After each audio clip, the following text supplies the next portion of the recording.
Welcome to another episode of Replay, everyone. I'm your host, Andrew Reiner. Hope you're all having a great Friday. Today we have Ben Reeves sitting in. Hello, sir. Hello. In the control booth, we have Alex Stadnick. Hello, friends.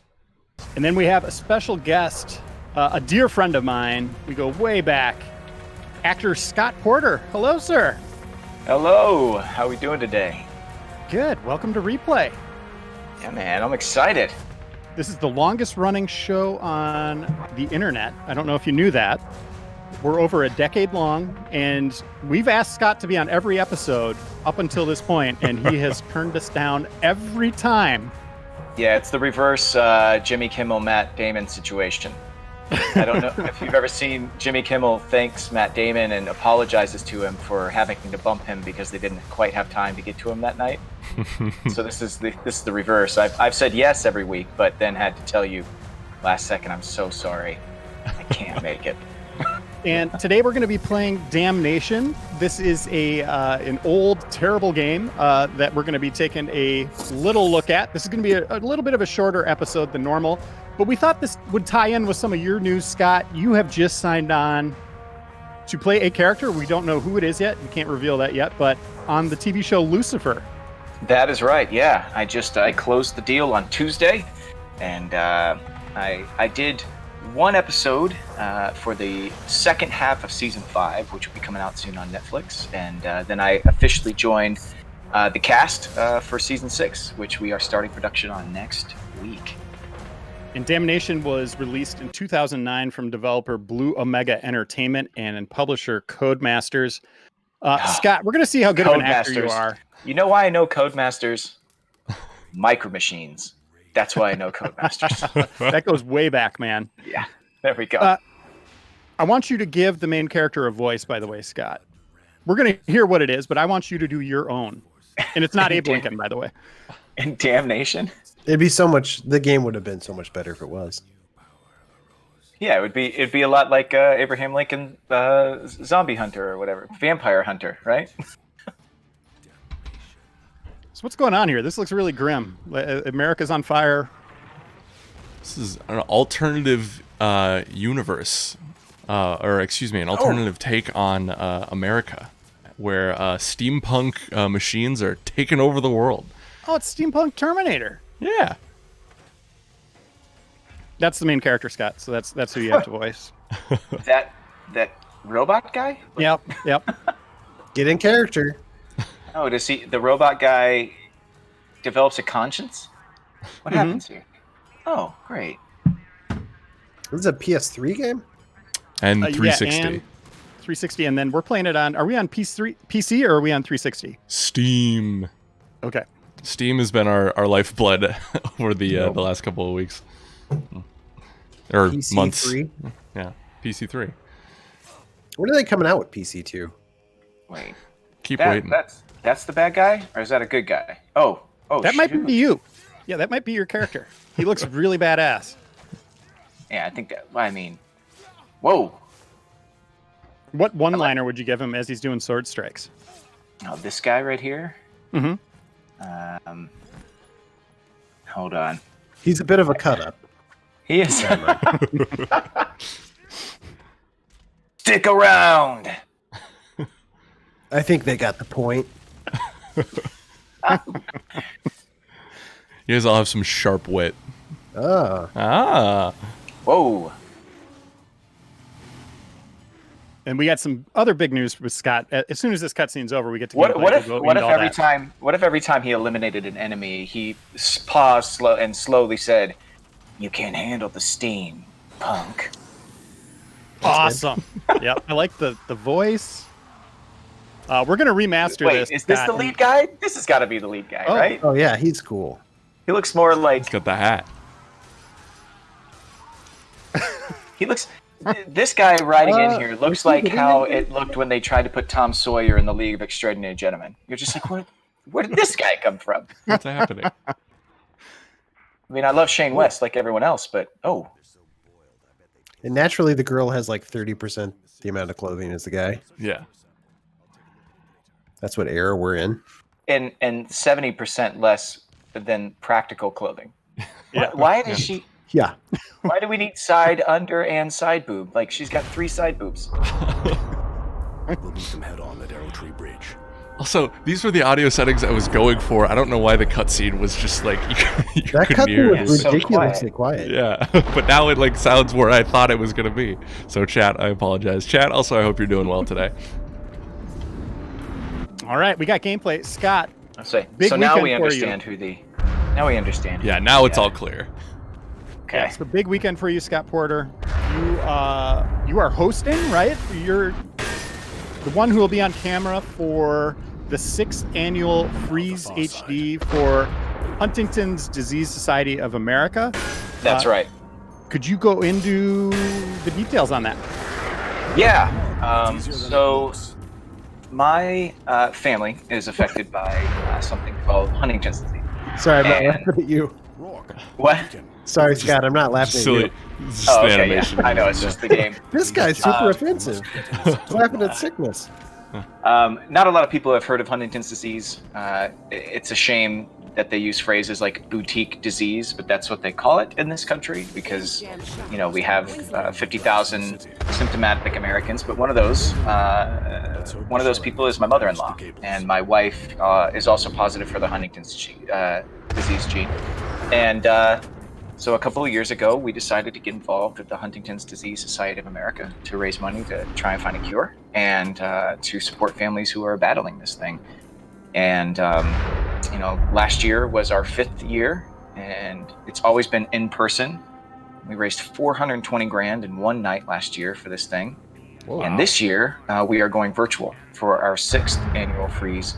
And it's going to be an amazing virtual event this Saturday from 6 p.m. to 8 p.m. Pacific Standard Time. We have music from Tyson Ritter from All American Rejects and Shoshana Bean and just amazing music. I'll be singing as well. We have guests like Bryce Dallas Howard coming to us from the set of Jurassic World Dominion. And we have this incredible auction that is happening as well. And we've just got a ton of items. And if anybody wants to go check it out, they can go to hdsa.org/freezehd. And yeah, it's going to be a great time. It's free to attend. You just go, you send us an email, we'll send you an invite, and you stream along with us all night long. And then, you know, like I said, guests all night. And what happened? Man down here. Guests all night long and auction items and fun games, and you know, it's gonna be a great time. And I'm hosting the entire event, so come spend some time with me and the rest of Scott, us. you got some of those auction items behind you. I want to do. see those sneakers. Oh, you want to see the sneakers, huh? Yeah, those The sneakers sneakers are next to the custom Cuphead Xbox One that Microsoft did for friends and family only. There's only 50 of those made, and we're auctioning off one. And these are the Xbox Jordan 1s, and you can see like this. I don't know if you can see. There's an Xbox logo inside the shoe there. Oh, that's awesome. The laces have Xbox written on them. The soles glow in the dark, and we have I think we have them available in like 7 different sizes. So you can pick the one that's closest to what you need.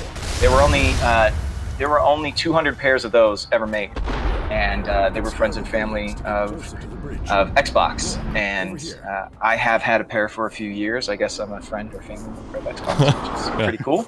Yeah. I was going to ask, our friend or family? Yeah, I'm in a video game secret sneaker society. I guess it's not so secret anymore, but there's a bunch of people in the industry that are huge gamers and also big sneaker heads, and that's how a lot of these collaborations come about. You know, PlayStation has their own collabs. I think Mario just signed with Puma.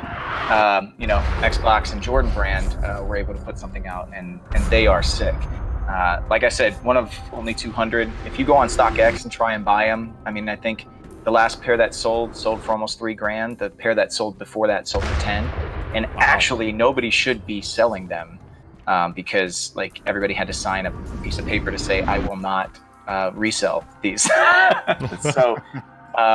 So for a while they could track who had them and who might have sold them, you know, based on size or whatever. But at this point, a few have been auctioned off. So yeah, but $10,000, $3,000, that's what they go for. So, you know, in our auction, they're going for less than that. And we also have others. We have Air Max, the EA Madden did for Super Bowl 54 last year. Give it a try, Captain.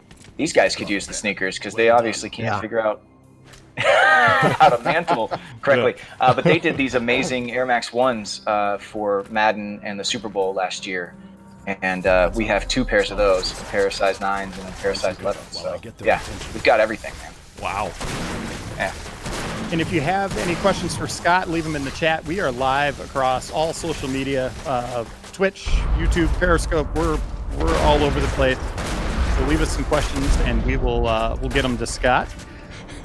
It's my first time using Discord. I can't see the chat, right? You guys see the chat? No, you can't. Okay, yeah. Good. All right. I was just making sure. We will read the questions for you. I was just making sure I was not, just being a Luddite and not understanding. Scott, if you want to go to our YouTube video and mute the video, you can read the chat from there too. Oh, that's an option. Awesome. How does Great. the game feel, Alex? Oh man, Ben. I wanted to get the serious stuff out of the way first, because this is Game of the Year 2009 right here. If you want floating steampunk action, you found it here, my friends. And we should point out, Scott, you are a big video game voice actor. You've been in a lot of the Marvel and DC properties. Can you kind of talk about some of those roles? Yeah, man. I mean, I've never been in anything this intense. This is I thought you were the main character in Damnation, actually. This is a whole new thing. I would probably have used my Scarlet Spider from the Spider-Man cartoon voice in this, which I rolled out earlier. Oh, he's Ben Reilly, but he kind of looks more like Kane, and I gave him a little Eastwood. He's like the Wolverine of the Spider-Man family. Well, no, he's like the fake Spider-Man. He's the one. When I said earlier, when I was like, "You can't handle the steam, punk," like that's kind of what I would do in this game. But I can hear the man, scars on his face. I can hear the scars. I can hear his broken childhood. Through your performance. Good. I can hear I can hear his constant battle not to look at his teammates' side boob, and that pain so distracting. You'd be like, put on a shirt. Actually, you know what? Yeah, I need to put some more distraction in his voice. So it'd be, you can't handle the steam, punk. Can't handle the steam. A little bit. Sorry. Can you put those away? Can you? Okay. Yeah. All right. Trying to kill bad guys here. No. No. Marvel. It's been cool, man. The very first game I did was, I know, a game that not everybody thought was great, but it was an X-Men game back when Activision still had a lot of the Marvel license. It was called X-Men Destiny, and played one of the lead characters. They created three new mutants, and then you played through the game, and you got to choose whether to join the X-Men or the Brotherhood, and it was a very cool concept. That was my first introduction to doing voiceover, and worked with like Nolan North with Cyclops in that game, and it was just, it was pretty rad. But what was your character's name? I was Luca. His name was Luca, and he was the son of an organization the Purifiers that hate mutants. And then at a Purifier rally, it would be like son of a Trump voter, like all of a sudden, like chemically going, like having something happen inside them and be like, no, it's Biden, it's gotta be Biden, at a Trump rally. That's basically my character's introduction. It's at this Purifier rally, and then develops mutant powers in the middle of all these people who hate mutants. And then, so it was a really interesting story. And as you play through with his story, you make all these choices. But since then, I've started actually voicing existing Marvel characters. I've been Star-Lord, I think, in 6 games now. Wow. Starting with Telltale's Guardians of the Galaxy, which was just a lot of fun. And I've taken over Cyclops now. I think I've done Cyclops in 4 different games. And Winter Soldier is also one that I've done multiple times on the Marvel side. So when you take over someone else's character, do you like write Nolan North and you're like, too bad, buddy? No, Nolan North. Right. So what happened was, like, Marvel got the X-Men film franchise back, and then all of a sudden they're like, hey, let's start having the X-Men play with all the other Marvel characters again. And so Nolan does Rocket, and in any game, he's just like, he's Rocket Raccoon. I mean, he could be a million voices. He could be all the voices if he wanted to, but he's kind of moved on. And I've played Star-Lord against his Rocket 3 or 4 times now, which has been so much fun. But Marvel likes to kind of keep continuity, I think, in the game space. And so, you know, those are the 3 kind of characters that I get the phone call for a lot. And then on the Warner Brothers side, I've done like every iteration of Robin you can think of. I've played Nightwing in the Arkham series, and then I played Damian Wayne in Injustice 2, and I've also played Tim Drake once. And You're skipping the big one, man. Weren't you Aquaman? Yes, I was Aquaman and Superboy in the Lego games, which is way different than any of the other stuff I do. Like in the Rocksteady games, they want just very grounded portrayals of characters. You've got Kevin Conroy leading the way as Batman, which I stepped into the booth. It was my first time ever working with Warner Brothers. My first line of the game is, "Still lurking around on rooftops, huh?" I say it to Batman, and then Batman turns around and says something to me, and it was Kevin Conroy's voice in my cans, and I heard his voice, and I was like, I have to walk out. I have to leave for a minute. I have to, just give me a second. I was a little embarrassed, but I literally, like, I couldn't say my next line because inside my like 12-year-old version of myself is going, "Oh my god, I'm Batman!" I was like freaking out inside. I was going nuts. So it was I love this guy's strength to do that backflip. The way he mantles? The wall. The way he mantles is really something else, man. Really It's crazy that they recorded Kevin Conroy before everybody else. Like, you'd think they would record everybody else and then let him listen to the lines as he's doing his. I mean, you want to have your anchor in first, man. Is that how they do it normally?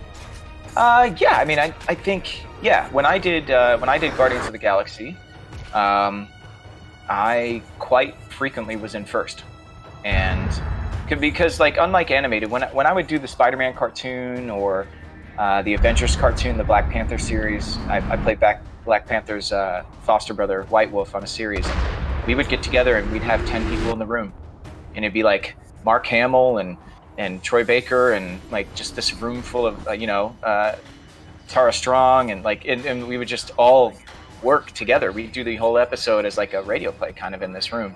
But video games, they ISO you. So I'd go in first, and I wouldn't know how Rocket or Drax or Gamora would be speaking. And then they'd bounce off me, and then I would go in the next time, and we'd just do pickups.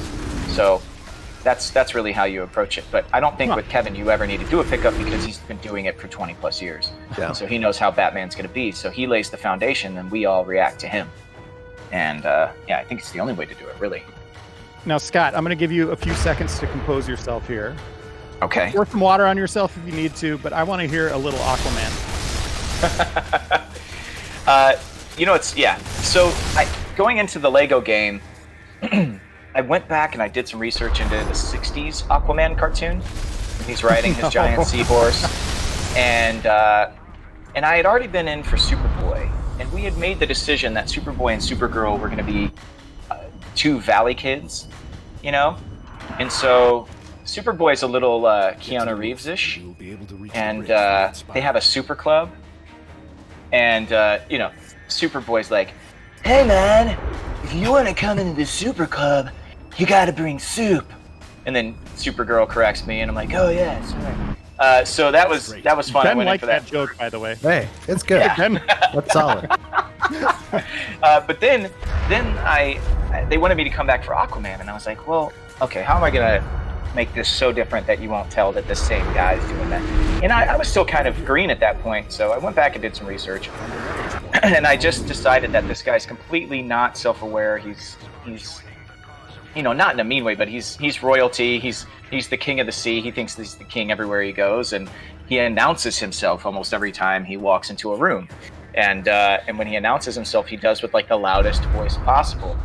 And he walks in, he's like, "I am Aquaman!" And that's his whole shtick. And so he has to go and he battles Killer Croc, or so he thinks. He's like, "Of course there's a problem with water! They've called Aquaman to solve it! Where is this Killer Croc?" And then he like meets this crocodile. It's not a killer croc. It's actually just a crocodile who needs to go home, and then they need to. He leads him all the way home, and he creates this really strong bond with this poor crocodile. And then he starts crying at the end as he has to say goodbye. So Aquaman very quickly, in the first time you see him, the first mission you have with him, he goes from like being this loud and completely not self-aware king character who doesn't care about anybody, and then he's crying over a crocodile within 5 minutes. It was a lot of fun. It's really good. Yeah. Now, Scott, I know you have a lovely singing voice. You've serenaded me many times. That's how you have those lullabies to pictures. put me to sleep. That's how you got those pictures you were talking about earlier. That's right. Yeah. Which I'll blackmail you with later. But have you ever tried to sing as Aquaman? Oh man, Is that I haven't. possible? I haven't, but let's see, what if Aquaman... What if he fell in love with John Mayer and just approached Mara one day and sang, "Your body is a wonderland! Your body is a wonderland! I'm not crying. We're in the water."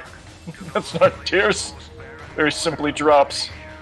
Now, yeah, John Mayer is probably the go-to for that. Man, I've never actually. Yeah, I don't know why I went John Mayer, but I think that was my first attempt at singing as Aquaman. I think I could probably refine that a little bit more. But I liked it. Yeah, you did. Yeah. It's a good start. Mr. 12 says, I assume this means Scott Porter is now a permanent member of Replay. I think so. I think this takes precedent over any of your other acting and roles that you get. Yeah, you already signed the contract. Yeah, it's there. Yeah, I have to work around this from now on. Yeah. Right. They could stop filming Lucifer, for an hour, and then you can get back to it. Right. Perfect. Now, you got the deal for Lucifer like last week, and you're filming next week. Is that normally how quickly things happen? Yeah, I mean, it's the pitch, for me to be on the season. This came from, I joined last year, so I had already kind of gone through the audition process and all of those things. So it worked a little bit faster this time because they knew they wanted me for X amount of episodes. We just had to get the deal finalized. But because I have Freeze HD coming up this weekend, and Tom Ellis, who plays Lucifer, an old friend of mine, we did a pilot together 13 years ago in Prague that did not go to series, but we've known each other for years. He is offering, as one of our auction items, a one-on-one Zoom call with a fan and 3 friends, moderated by me. And we wanted to announce that I was joining the show so he could say, my old friend and new castmate, Scott Porter, is moderating. And so usually what happens is you sign the deal and start working pretty quickly. But then marketing or PR wait forever to put out an announcement until it's closer to the show kind of releasing to start to generate buzz that way. But because of the charity event, Netflix was on board with letting me announce it on social media and then confirming and following up. And so that's how we went about it this time. So it was just so cool. And Netflix, they're sponsoring the Freeze HD this year. They've just stepped up in the biggest way possible. And it's been really cool to see them support us like that. And if you go to Twitter, if you go to Game Informer's Twitter, we have a link to the details and the auction. So you can take a look at the items. Again, it's going to be tomorrow at 6 p.m. Pacific time. Tune in, follow Scott on Twitter. Definitely be there for the auction and just the fun. It sounds like it's going to be an awesome evening. Yeah, and it's going to be... It runs for 2 hours. Yeah, a little over 2 hours. And like I said, I think we have seven musical acts. We've got, Rachel Bilson, Rachel McAdams, Tom Ellis, all these people who are coming in with, and Lamorne Morris, who are dropping as a special guest tomorrow night. And then we have a lot of people sharing their story and how their family's been affected by Huntington's, and we're just trying to raise money for a good cause. And over the first 5 years of Freeze HD, we've raised over $800,000 and we're hoping to, with everything we're doing this weekend, get up over 1 million. And for the Huntington's Disease Society of America, that allows them to build centers of excellence where they can train doctors to, correctly diagnose Huntington's, because that's a big problem in our world, and to support families who have had to leave their job to take care of, family members, and also to help try and find a cure, which we're making very positive steps towards. So I'm hoping eventually, my mother-in-law, like I said earlier, she is symptomatic. Huntington's is affecting her in a big way. But my wife is positive for the gene, but not symptomatic yet. We hope by the day that she would become symptomatic that we have a cure by then. So it's very personal for me, but the way that we approach it is just with a huge sense of hope and positivity. And that's what Saturday is going to be all about, man. Music, laughter. We're going to laugh, we're going to cry, we're going to drink together. It's going to be awesome. We're going to hear Aquaman again, right? Yeah. He, in my contract that I have to speak as Aquaman every 10 seconds on every appearance I make. Hey, and Alex, speaking of something personal with Scott wanted to play some Ice Climbers. Is that something we can transition to, or are we going to break the show? Man. I think we should be able to. What, you're not riveted by what we're seeing That here? gun is so loud, and this is wonderful. I just think it's such a great. This looks like someplace that Lucifer would have come from in the past. Correct. This Yeah. is hell on screen right now. So. Yeah. We could switch over, Scott. I have to switch over to another game on Discord, so you're not going to be able to hear it, just so you know. But other than that, let me double check that it's still running on the other side here. Is there anything else we could see back there from the auction, Scott? I was going to say, you guys go through that for 1 second here. Yeah, man. A signed Friday Night Lights jersey by Six himself, me, Jason Street. That's you. QB1. QB1. A lot of people. Yeah. And if anybody out there is a fan of Critical Role, they have a new art book that is coming out. And cool. The entire cast of Critical Role, Travis Willingham, Laura Bailey, Ashley Johnson, Matt Mercer, everybody signed it. They gave us a huge map last year that they signed. That was just a huge hit. And this year, their brand new art book. Man, we've got a lot of it is already at the venue getting set up. But a lot of it I can't even show. A lot of it is like Zoom calls, or Jared Padalecki from Supernatural has given us the complete 15th season cast and crew set, which was this amazing leather duffel bag and a signed script and a video message from himself to the lucky winner. And that's, those things are so priceless. Like I said, Tom Ellis is doing a Zoom call with fans and sending out some cast and crew specific stuff. My show, Heart of Dixie, we're doing a Zoom call, and our final season we gave out these incredible Bluebell backpacks to our cast and crew, and the winners of that auction item will get a backpack that says Bluebell and says what year it was established, and that'll be signed by Rachel Bilson and Wilson Bethel and myself. And on top of that, I mean, we have sports memorabilia. I think I mentioned the Taco Bell Xbox, which is insane. That thing is so cool. So what does it do now? When you turn it on, it makes the Taco Bell. It does the Taco Bell bell. Dong. Yeah. I'll give you $50 for that right now. It's incredible. I mean, if you try and get one of those online, they go for like 800 plus. They're gorgeous too. It comes with an Elite controller. It comes with a year of Games Pass Ultimate. It comes with codes for a bunch of Xbox ID at Xbox games as well, and a bundle of other games from Activision, Ubisoft, EA, etc. Yeah, we've got, I was in Madden. I'm actually one of the voices of the face of the franchise this year in Madden. He is You were John. Madden? So I am not Ben. no, I'm not Madden. Mr. Madden. But yeah, Mr. Madden, he's here. No, that was Caliendo having a seizure while doing Madden.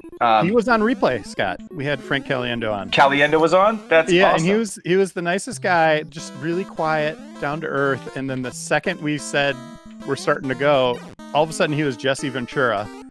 And he did not turn it off until like we had Morgan Freeman Minnesota, talking to Jesse Ventura. Madden was there, and then as soon as we turned it off, he we're done. He was back to being sweet Frank again. It was crazy. That's incredible. That's awesome. Man, I'm loving seeing Ice Climber here. Wait, so did you just announce that Aquaman is in Madden?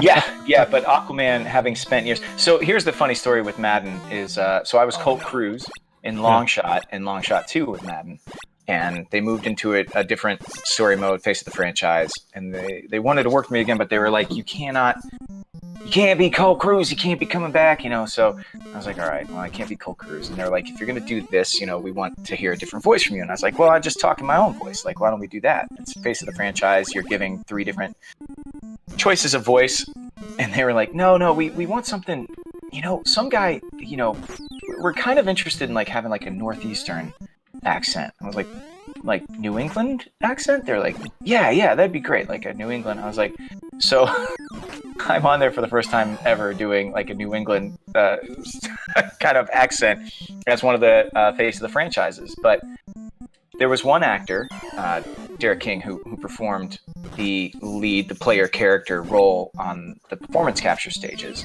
And then I had to ADR. I had to go back in and record my voice over his actions and with his cadence. So trying to fit an accent into somebody else's cadence is nearly impossible. And we were in COVID lockdown, so I was recording in my closet on a Zoom call on a little microphone rig, and it worked out well, man. But it was crazy, yeah. So instead of hearing come on, Dave, good old Colt Cruz, instead you've got I just feel like I really put my receivers in a place to be successful. Put the ball on the money. Oh my God, you were the so voice weird. I chose on accident. That's wild. Oh, really? When I played Madden, voice? yeah, because I my game kind of glitched when I was choosing the voices, and I got the New England the one you were doing, and I was this is wild for me, man. I can't believe this. Yeah. So So when he's talking to Tommy, he's just like, Tommy, you're hot, man. You can't be playing football right now. Yeah, that's me. That's me. It's wild. Funny. It's funny. One of the YouTubers, like one of the big influencer YouTuber guys from Madden, Anto the Boss, he was like, I don't know if I like the way this guy sounds. I don't know if I'm enjoying this guy's voice. And I'm like, it sounds like you. like my voice sounds like kind of like similar to your voice. And he's like, I don't know, I think his voice is annoying. And I'm like, yeah, it's your voice, Anto. I gotta reach out to him. I watched him do a little Let's Play with it. It's pretty funny. But yeah, they wanted different regional voices. They wanted people to be able to hear, kind of their neighborhood in the Face of the Franchise. So that was interesting. But yeah, recorded in a closet with no context on a Zoom screen, trying to ADR to somebody else's performance capture. That was one of the most challenging things I've done. So real quick, you're going back to work next week or 2 weeks, whatever. What are they doing for social distancing? Obviously, voice work, you said you could do it from your closet. What about acting in person? I pitched the idea that if I have to kiss anyone, that my wife could be the kissing double. Because we live together, and there's no COVID regulation that happens with that. Because I've seen some scenes like Bold and the Beautiful, the soap opera Bold and the Beautiful. They have people straight up kissing mannequins right now. And, really? Oh, seriously? Yeah. Oh, Yeah, it's amazing. You need to go online and be like, are they really kissing mannequins right now? Who's playing Ice Climber right now? Who's playing?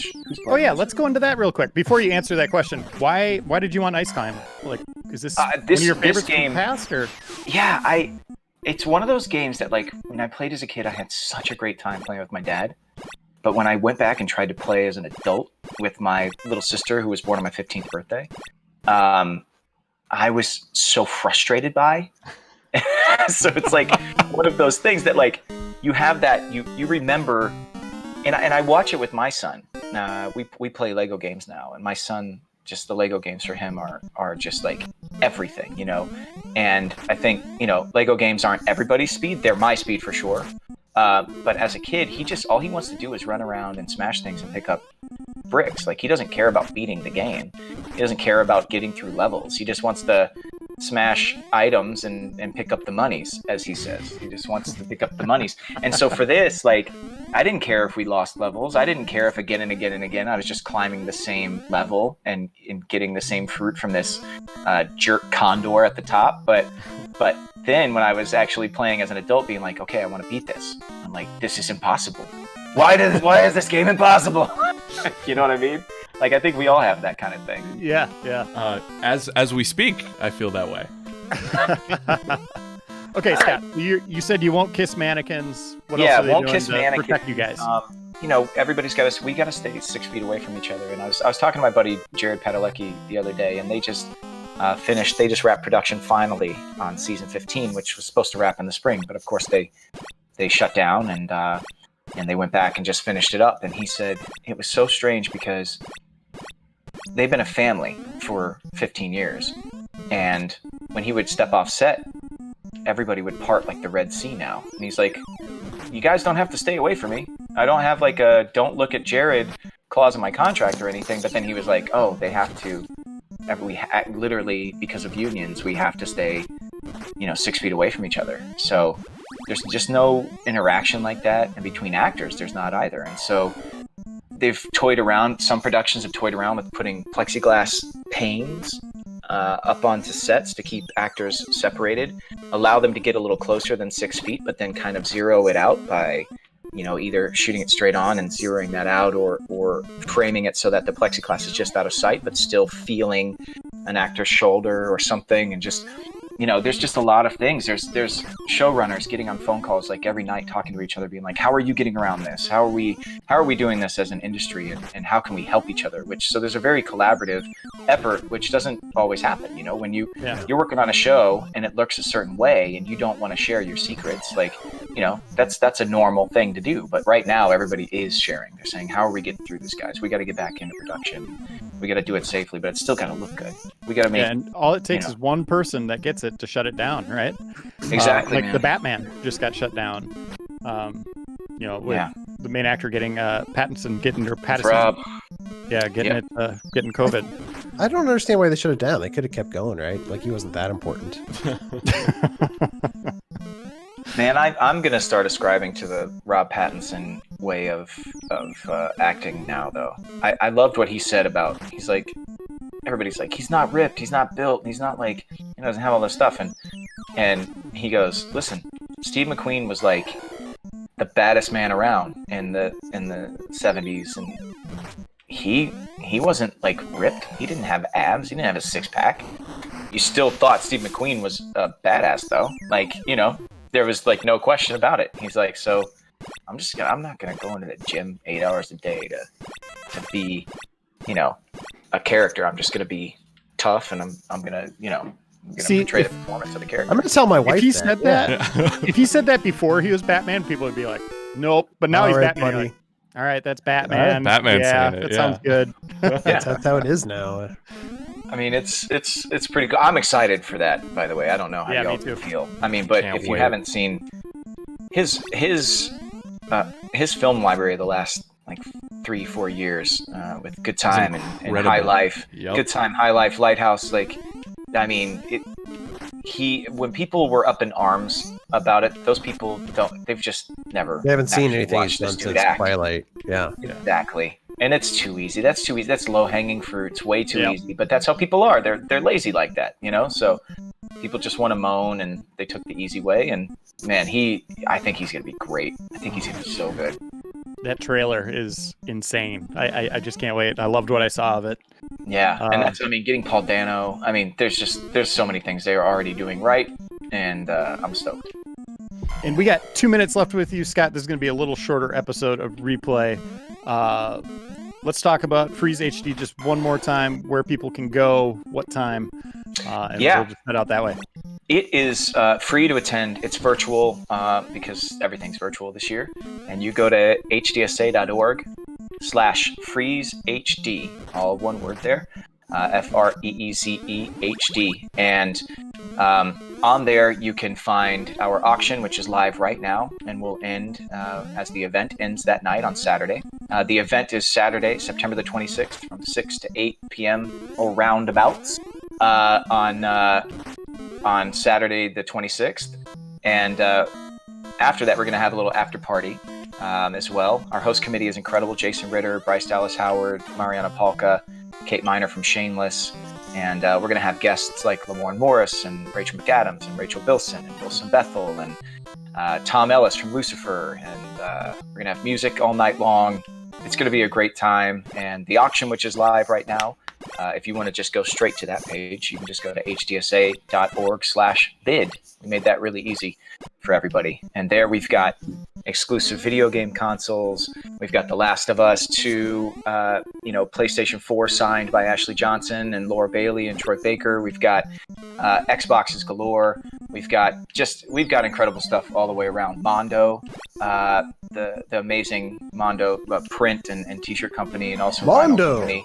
Yeah, they sent us some amazing Jurassic World stuff that Bryce Dallas Howard and Chris Pratt have signed that Reiner is now losing the bids on. He was bidding on that item. I mean, the stuff is sweet. It looks so great. And they also sent us some of The Last of Us 2 stuff that were super hyper limited prints that are going for like over $1,000 a piece. And we've got all three of them, Joel, Ellie, and Abby, and they're all signed by the actors that played it. So we've just got a ton of stuff, man. We've got like Beach House Vacation.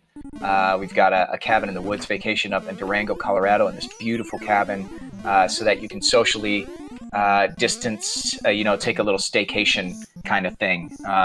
And Maybe I'll get that one, Scott, and you and I can go. Hey, man. Yeah, you and I will go. I'll serenade Get some more photos. You get some more. Yeah, there's no lazy river. No lazy river. We'll have to. We'll be like, some lumberjacks up in the mountains together. Scott, do you need us to sign anything before that you're auctioning it off? Just let us know. You know what? We had a limit of items that we could accept for the auction, but next year, next year just text me and I'll be sure not to get back to you. If you need any semi-pro ice climber material, let me know. Oh yeah. I know you're. I think we're still on level 3 here. I think we're moving on up the mountain. We're climbing. Oh yeah. We're getting there. Well, thanks for joining us, Scott, and best of luck tomorrow. Hope you hit that $1 million mark. You already have about 70,000 there, so a good foundation to build on. And hopefully, I get to see you at E3 next year or any one of these conventions. We were kind of convention buddies. Is a thing that Scott and I just walking around together. But I want to get back to that because it doesn't feel right not being able to do that each year. Yeah, man, this world is weird this year and challenging and but we are figuring out ways to stay connected in different avenues. And I feel like I should have seen so many people 2 or 3 times this year that I haven't seen since 2018 because I was working on a show in Toronto last year. So I definitely am yearning to see people in person again. But getting to do stuff like this is incredible, and chatting with you, on the phone and stuff is it's just been great, man. Thank you so much for being so generous with your time and having me on. And I look forward to seeing you guys and a bunch of your audience on Saturday at the event.